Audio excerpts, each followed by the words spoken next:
السلام عليكم ورحمة الله وبركاته. متابعي قناة ميديا سبورت، أهلا بكم.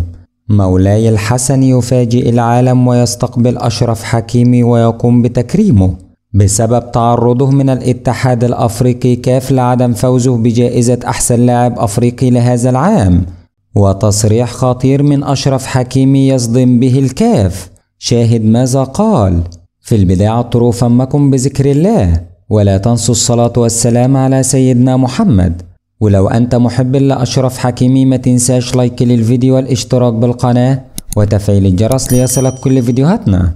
بعد إعلان الاتحاد الأفريقي لأفضل لاعب في أفريقيا، والقرار الصادم من الاتحاد الأفريقي باستبعاد اللاعب المغربي أشرف حكيمي وعدم فوزه بجائزة أفضل لاعب أفريقي بعد أن كان الأقرب إلى الفوز بالجائزة، وفي رد فعل مفاجئ صدم الملايين، استقبل الأمير مولاي الحسن اللاعب أشرف حكيمي بعد تقديم دعوة للاعب لتكريمه ودعمه بعد الظلم الذي تعرض له أشرف حكيمي من قبل الاتحاد الأفريقي كاف. وفي استقبال كبير قام به مولاي الحسن للاعب أشرف حكيمي، صرح أشرف حكيمي وقد أدلى بتصريحات نقلتها قناة سبورت الفرنسية وقال: لقد كان شرفا كبيرا لي أن أستقبل من طرف صاحب السمو الملكي الأمير مولاي الحسن.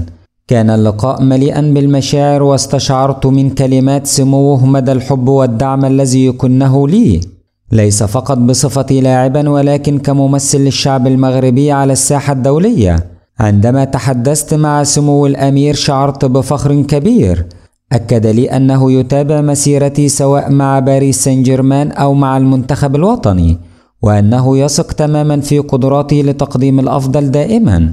كما عبر لي عن استيائه من الظلم الذي تعرضت له بعدم فوزي بجائزة أفضل لاعب في أفريقيا لهذا العام، وأوضح أن هناك إشارات قوية لوجود مؤامرة ضد نجاحي. ما زادني تأثيرا هو تأكيد مولاي الحسن أنه لن يسمح بمرور هذا الأمر دون متابعة، وأن المغرب كدولة لن تقف مكتوفة الأيدي أمام هذه المحاولات التي تستهدف اللاعبين المغاربة وإسهاماتهم العالمية. وقال لي سمو الأمير مولاي الحسن: أنت بالنسبة لنا وللعالم أجمع أفضل لاعب في أفريقيا، ليس فقط بإنجازاتك الرياضية ولكن بأخلاقك وقيمك أيضا. نحن جميعا فخورون بك.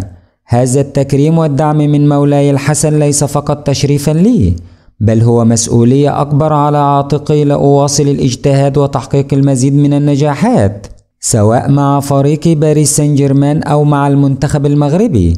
لقد وعدت الأمير أن أستمر في رفع العلم المغربي عاليا، وأن أجعل المغاربة دائما فخورين بي.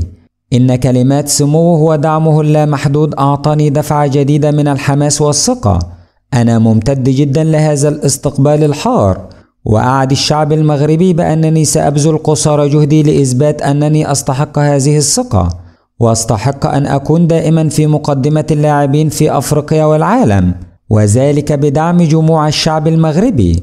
في النهاية لو حابب يوصلك كل أخبار كرة القدم ما تنساش لايك للفيديو والاشتراك بالقناة وتفعيل الجرس ليصلك كل فيديوهاتنا.